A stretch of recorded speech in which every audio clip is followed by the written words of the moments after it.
వాతావరణం నెలకొంది. YCP office అద్దాలు ఫర్నిచర్ ధ్వంసం చేశారు టీడీపీ కార్యకర్తలు. కార్యాలయంపైకి వెళ్లి దాడికి పాల్పడ్డట్లుగా తెలుస్తోంది. విచక్షణ కోల్పోయి కార్యాలయాన్ని పూర్తిగా ధ్వంసం చేశారు టీడీపీ శ్రేణులు. ఓ సమావేశంలో బాలకృష్ణపై వైసీపీ ఇన్ఛార్జి దీపిక హస్బెండ్ వేణురెడ్డి ఘాటు వ్యాఖ్యలు చేశారు. హైదరాబాద్లో నివాసం ఉండేవాడు ఎమ్మెల్యేగా ఎందుకంటూ వ్యాఖ్యలు చేశారు.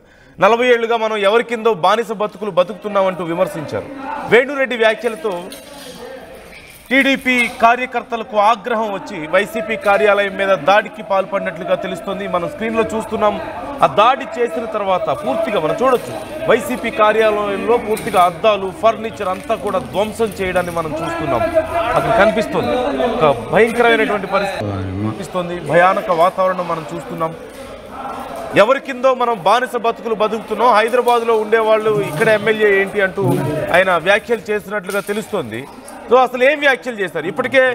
ఇప్పటికే వైసీపీ పార్టీ కూడా దీనికి సంబంధించి స్పందించింది, ఒక ట్వీట్ కూడా చేసింది. ఒక్కసారి ఆలోచించేయండి అన్న, ఎందుకు అంటే దాదాపు 40 సంవత్సరాల్లో ఒక బానిసలాగా ఎవరిని కిందో బతుకుతున్నాం మనం. ఇది ఒక్కసారి ఆలోచించండి. హిందూపుర ప్రజలందరూ ఆలోచన చేసింది ఏంటంటే, ఒక బానిసల్లాగా ఎవరో హైదరాబాద్ లో కూర్చోండి వాడిని కింద బతుకుతున్నాం, వానికి ఓట్లు వేస్తాం, వాడు ఏడో కూర్చుంటాడు, మనం ఈ బానిస బతుకుతున్నాం.